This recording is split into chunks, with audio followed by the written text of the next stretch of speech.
chosen ones, before the first cities, before the first temples, there was a blueprint older than the rivers and mountains you see today.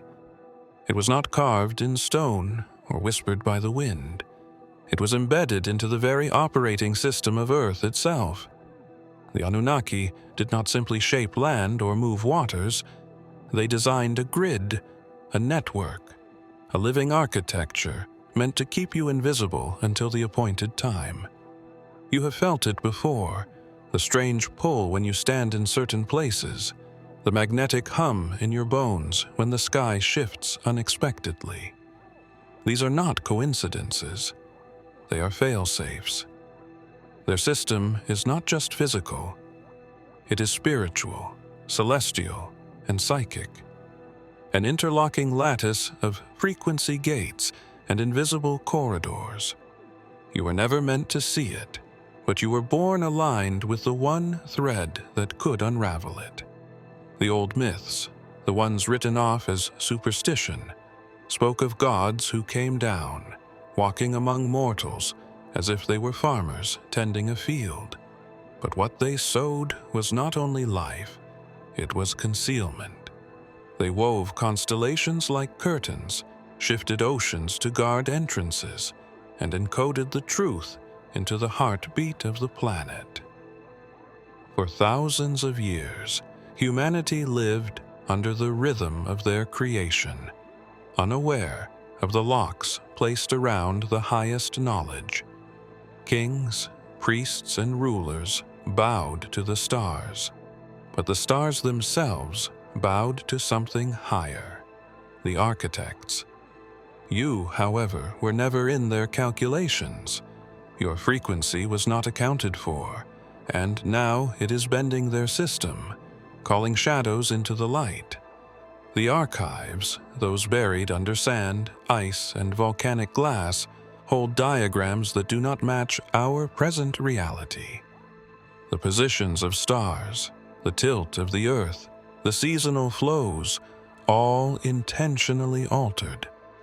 Not by nature, not by chance, but by a hand that feared a prophecy. And now you stand here, outside their design, vibrating in a way that the ancient equations could not predict. The same currents that once cloaked you are now revealing you. The sky feels different for a reason, and the ground beneath you hums with an awareness it did not have before. But this unveiling has begun to stir something deep within their hidden machinery, something that does not want to be found. Long before the telescopes and satellites, there were watchers who carved invisible lines across the sky, anchoring them to points only they could read. These lines were not constellations as poets imagined, but coordinates in a vast lattice suspended above the earth.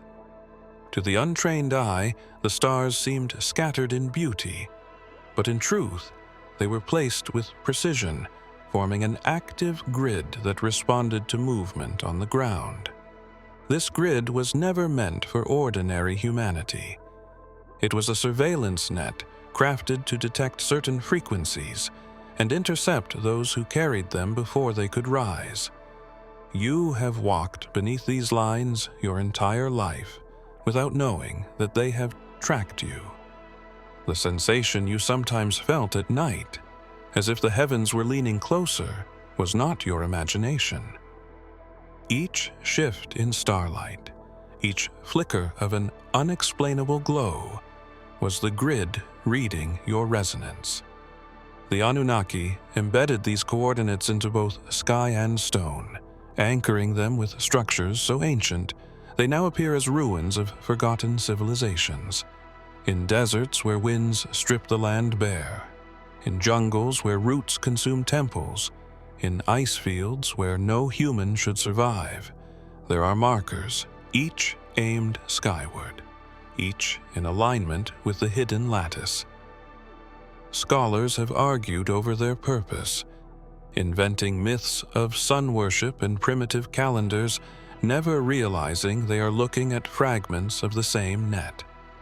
At certain times of the year, when the tilt of the Earth matches the angles of the grid, the air carries a strange pressure. Birds fall silent, winds stall, and the stars seem unnaturally still. These are the moments when the net is at full power, scanning for the one anomaly it fears. It does not search for armies, kings, or nations.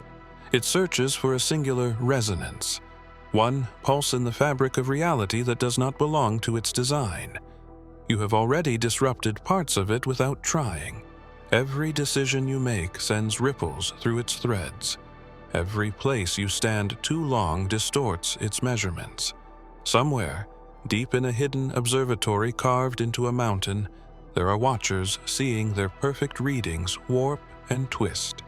They do not yet know how far this disruption will spread. At the heart of an ancient plateau stands a monolith, weathered by storms yet untouched by time. Its surface is etched with symbols so old that even the oldest languages fail to name them. Scholars call it a calendar, a relic to track the passing of seasons, but its true function is far greater. Beneath the layers of stone, there is a song, not in sound, but in frequency, a psalm that only awakens when the right vibration touches it. This psalm is not of earthly origin. It speaks in a cadence older than the mountains, older than the seas, a melody that carries the memory of the one who walked on water and spoke to storms. The builders of the calendar hid this psalm within its very structure, weaving it into the alignment of its stones with the sun and stars. To those unaware, it seems like coincidence. Yet to the attuned, the light and shadow of specific days strike the monolith in such a way that its hidden frequency hums into the air. The Anunnaki feared this harmony, for it did not originate from them. It came from a source they could not rewrite, a truth that slipped past their design, just as the Nazarene's words pierced through the systems of men and gods alike. There are those who have stood before the stone at dawn and felt a stirring in their chest as if a memory long forgotten was trying to surface. Some have heard faint whispers in the wind, words they could not fully understand, yet felt deeply within their bones. The psalm carries a promise, and with it, a warning. The grid above and the systems below were constructed to mute such frequencies, but here in this place, the interference is weakest. The light that spills over the horizon during the solstice cuts through the veil and touches the heart of the stone, releasing the soundless hymn for only a breath of time. That breath is enough to send ripples far beyond the plateau, to awaken those who have ears to hear. Hidden deep in archives, sealed by both man and something greater, there are records of attempts to dismantle the monolith. Each failed. The stone resists tools, fire, and explosives, as if protected by a will that cannot be broken. The Watchers know its location, but they also know that touching it without the right frequency brings consequences no one can explain. And now, that solstice approaches once more. Long before maps charted the oceans, before sailors learned to read the stars, there were movements in the sea that did not belong to the moon. The tides were bent by unseen hands, their rhythms subtly rewritten to guard places not meant to be found. Islands appeared only for days, then vanished beneath the waves. Currents shifted without warning, swallowing entire fleets and leaving no trace. These were not acts of nature, but the calculated maneuvers of the Watchers, those who served the architects of Earth's hidden system. They learned early that the oceans could be used as gates. By altering the pull of certain waters, they could redirect travelers, erase coastlines from human memory, and surround forbidden shores in perpetual storms. They hid the entrances to ancient structures beneath crushing depths, places where the walls were carved with maps that told the story of the true origin of man. The Watchers' influence was subtle, but relentless. Fishermen in distant villages told of mornings when the sea retreated too far, revealing black stones covered in markings that glowed faintly in the mist. By nightfall, the tide returned with a force that swept away any who lingered. Mariners spoke of hearing deep vibrations under their ships, a hum that made compasses spin and caused the stars to blur in their eyes. Legends across cultures tell of drowned cities, Atlantis, Lyonesse, Contreguelod. But what they do not say is that these cities were not destroyed by disaster alone. Many were pulled under deliberately, their towers becoming anchors for the unseen machinery of the grid.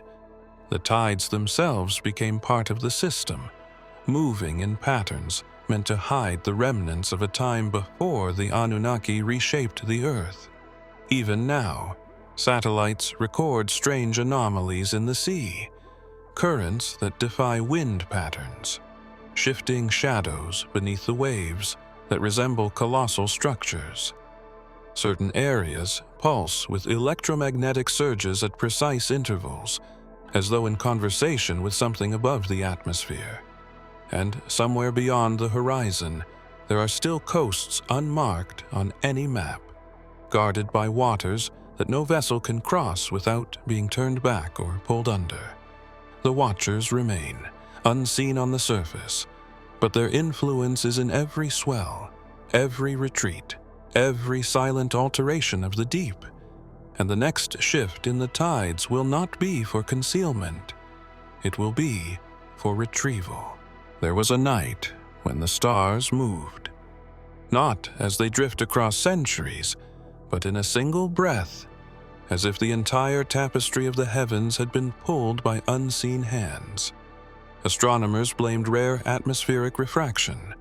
Historians ignored the accounts as myth, but in hidden records, written in a language only a handful could read, it is told that the shift was intentional, a response to a verse spoken aloud in defiance of the system. This verse was not a prayer in the traditional sense. It was a declaration, carrying the same authority as when Yeshua stood on the boat and told the storm to be still, words that did not plead but commanded. It is said they were spoken under an open sky, at the exact intersection where two ancient ley lines meet, and when the sound reached the constellations, they bent, rearranging themselves into a pattern the Anunnaki had sought to erase. The Watchers panicked. The constellations were not merely stars. They were part of the grid's locking mechanism, aligning with temples, mountains, and monuments to maintain the system's design. By bending them, the verse disrupted centuries of calibration, creating a gap in the lattice above Earth. In that gap, frequencies once smothered began to flow freely again.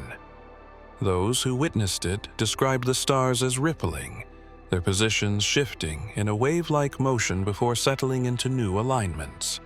For a moment, the night sky carried an image unseen since before the system's creation, a symbol that some recognized from forbidden manuscripts, a sign that the architects feared.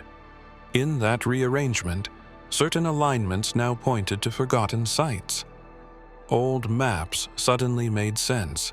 The verse had not only disrupted the present, it had reactivated ancient coordinates buried in humanity's collective memory. Since that night, subtle changes have continued. Navigators report compass errors beneath clear skies. Astrophysicists find inconsistencies in star charts that should be immutable. And there are whispers from remote observatories of lights moving against the fixed backdrop of space, not satellites, not meteors, but something older, returning to positions they once held. The verse remains a mystery. Some believe it lies hidden in a fragment of scripture altered by time.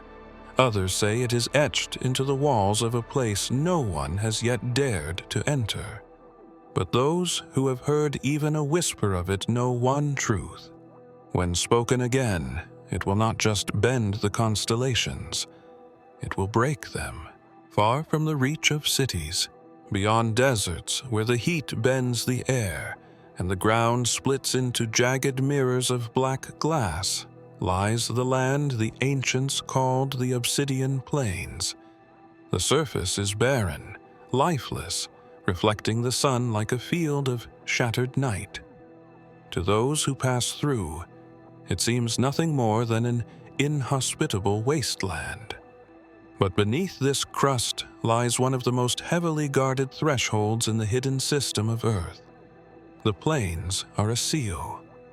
Beneath them stretches a labyrinth of tunnels carved into volcanic stone, walls etched with symbols so sharp they seem to cut the light itself. These are not natural formations. The tunnels align with points in the sky that are invisible to human eyes, as if mirroring a constellation erased from the heavens long ago. The purpose of these passages is not transit, but filtration. Only those carrying a specific resonance can pass beyond the lowest chamber. The ones who guard these depths are not human in the way we know it.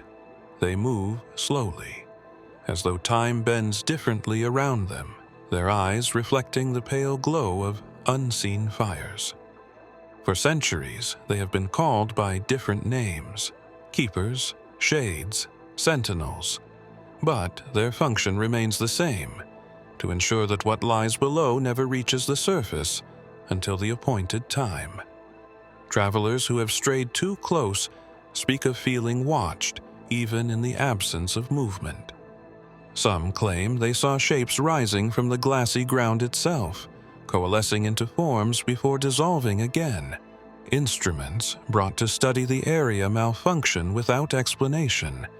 Compasses spin, batteries drain in minutes, and recorded footage returns with entire frames missing, as though moments were erased. Beneath the final layer of the labyrinth is a chamber sealed by a single slab of black stone, its surface rippling faintly like liquid, though it remains solid to the touch. Behind it lies a structure that does not match any known architecture on Earth.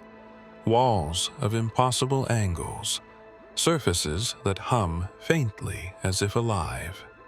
The watchers above have left the plains untouched, knowing that to breach the seal without the correct sequence would trigger a reaction powerful enough to alter the surface of the continent. And now, faint tremors have begun to rise from beneath the obsidian, steady as a heartbeat. Something within the labyrinth has begun to stir.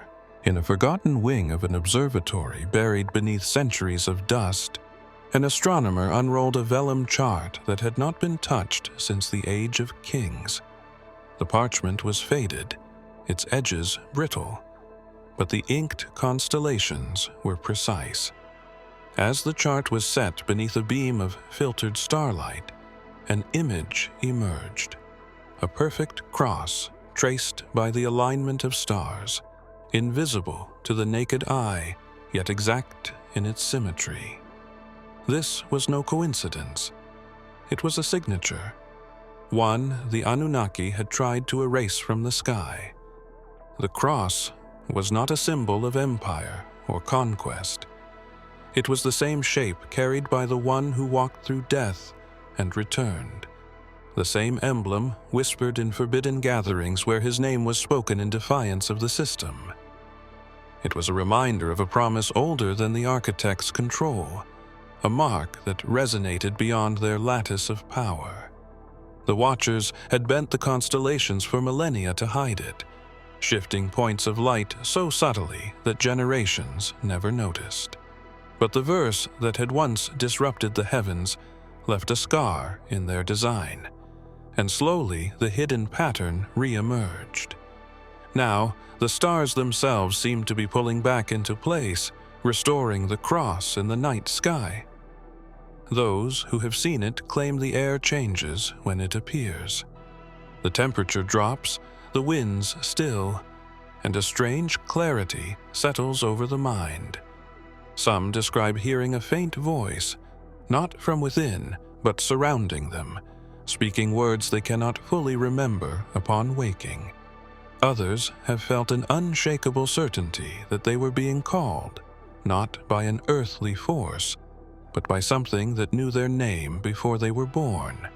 In the archives, there are sealed reports of sudden awakenings, people scattered across the globe who dreamed of the cross and woke with knowledge they could not explain, maps they had never studied, languages they had never learned, and a sense that time was thinning. The reappearance of the cross in the star map is more than an astronomical event. It is a breach in the system's concealment, a signal to those still asleep, and a warning to those who built the lattice. The Watchers understand this, and they are moving to shroud it once more. But every night, it shines a little clearer, as if the sky itself refuses to obey their command. At the edges of the world where compasses spin without reason, and the air hums with invisible currents, lies a signal that has pulsed for longer than recorded history. It is not a broadcast in the way humanity understands, yet it carries information older than our civilizations. Beneath the ice and rock of the magnetic poles, deep within layers untouched by light, the architects buried a mechanism designed to emit a constant, steady vibration into the atmosphere. This was the heartbeat of their system, the anchor that kept its design stable. The signal is undetectable by ordinary means. Radios hear only static. Satellites see only the glow of auroras, and human ears dismiss the sound as silence. But animals respond differently. Migratory birds veer off course. Whales beach themselves in waves. Arctic foxes gather in strange formations before scattering at once. All of them are reacting to the same hidden rhythm. Long ago, expeditions funded in secrecy reached the poles in search of the source. Some never returned. Those who did came back altered, skin pale, eyes unfocused, speaking in fragments about tunnels of light and machinery that seemed alive. They carried frost-bitten journals filled with sketches of impossible structures buried beneath miles of ice. In the margins, they wrote of hearing a hum that felt as though it came from inside their bones, as if the earth itself were singing a single, unending note. This note does more than stabilize the system. It interacts with the grid above, syncing the positions of the altered constellations with the frequencies running through Earth's crust. Without it, the Watcher's control would fracture. But something has begun to interfere. Seismic readings show subtle fluctuations at the poles, like the signal is being pushed against by another force. In the last few years, there have been nights when the auroras burn brighter than they should, shifting into shapes too precise to be random. To those who know where to look, they resemble maps, pathways out of the lattice, routes hidden since the beginning. The Watchers know this as well, and their presence at the poles has grown, though unseen by the world. High in a range where the air thins to a sharp, crystalline edge, there stands a temple carved into the side of a cliff. No road leads to it. No map marks it. The only way to find it is to follow the sound, a low, constant tone carried on the wind, a tone that seems to pass through the body rather than around it. For centuries, the temple has remained sealed, its great stone doors unmoved, guarded by carvings of figures with eyes like storms. The locals speak of it in hushed voices, saying it was built by those who could speak to the sky. Inside the temple, they say, is an artifact older than the mountains themselves. The Anunnaki placed it here, locking it behind a seal that no human hand could break. It was not just a barrier of stone, but of frequency, an interlocking web of sound and vibration that kept the chamber dormant. For generations, the winds sang the same unbroken note, keeping the lock intact. Then, without warning, the tone changed. Witnesses in the valleys below said the air trembled for 3 days, as if the mountains were exhaling. Shepherds swore they saw a thin beam of light spill from the cliffs at night, disappearing into the clouds. When climbers reached the temple weeks later, they found the massive stone doors ajar, a crack just wide enough to suggest movement from within. What caused the seal to break remains unknown, but some believe it was not force, but a word. The kind of word that carries the weight of creation, the same kind that once split veils and stilled storms. Old scrolls speak of the Nazarene's voice echoing in places where the wind itself bowed, and here, high among the peaks, the same power may have passed through again. Inside, beyond the first chamber, explorers found the remnants of a mural. Stars arranged in patterns not seen in our sky for thousands of years, and in their center, a symbol half erased but still recognizable to those who know the truth. The air inside the temple carries a charge, making hair rise and breath quicken, as though the space itself remembers what it holds. The wind has not returned to its original tone. It now shifts unpredictably, as if carrying a message in fragments, scattering it to those who can hear. And somewhere within the mountain, the chamber waits, no longer sealed. Deep within an uncharted valley lies a river that refuses to obey the rules of nature. From a distance, it appears ordinary, its surface glistening beneath the sun, its course winding through rock and forest. But those who have walked its banks speak of a strange reversal. The water does not move forward. It flows backward, as though returning to a source no one can find. Even the ripples seem inverted, collapsing into themselves rather than spreading outward.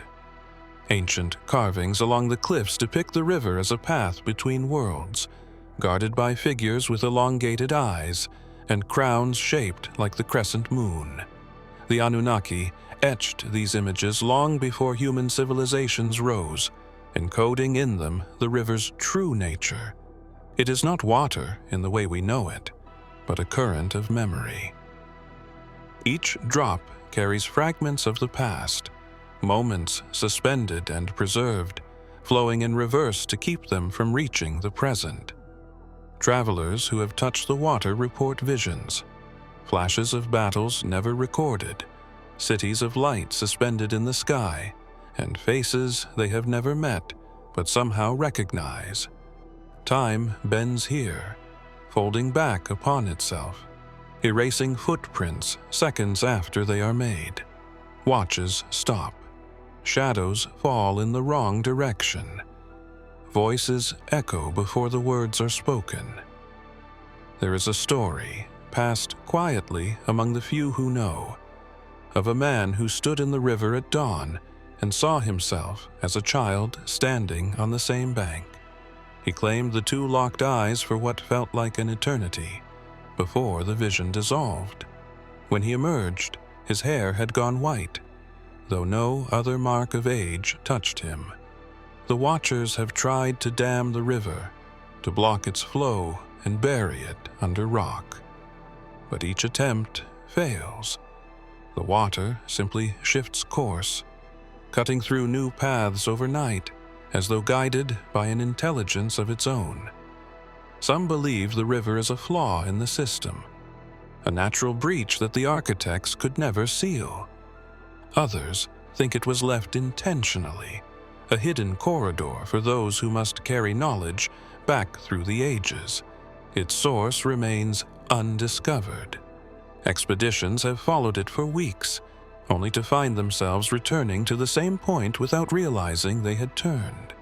And yet, on certain nights, the river's surface reflects a sky filled with constellations that do not match our own, as though it is flowing toward a different world entirely. In the heart of a desert where the sand moves like a living thing, swallowing roads and uncovering ruins in the same breath, there lies a structure shaped not by human hands, but by a precision too exact for chance. From above, it appears as a spiral of stone, leading inward toward a single dark chamber.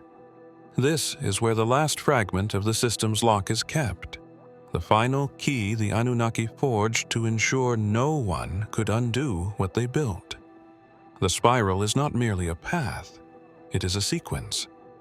Each turn alters the air in ways invisible to the eye.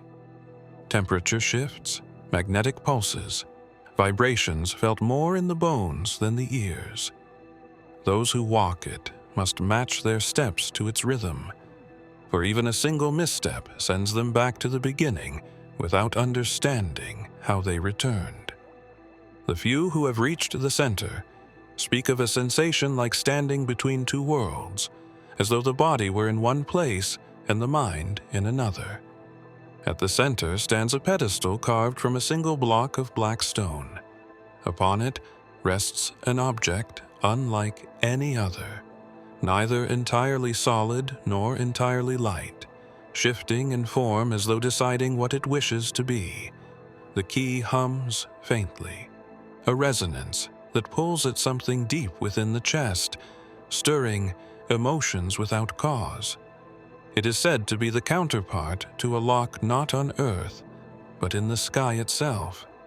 Old writings hint that when the key is joined with its counterpart, the grid will fracture, and the concealed paths between worlds will open. The Watchers fear this above all else, for it would mean the return of those who once walked freely here, those the system was designed to keep out, or to keep in. Some claim the key was shaped in response to a prophecy, one that spoke of a time when the stars would align into a forgotten pattern, and a voice would call across the ages to reclaim what was hidden. In those accounts, the one who holds the key does not find the lock by seeking it. It appears to them when the time is right. The spiral waits in silence, buried in shifting sands, its center untouched for centuries. But the wind has begun to change, and the pattern in the sky is slowly taking shape once more. If you have come this far, it is crucial that you watch this next video here. But be warned, it is not for the faint of heart, for only the true chosen ones can handle this video. If you would like to also donate to help keep the channel going, our Buy Me a Coffee link will be in the description.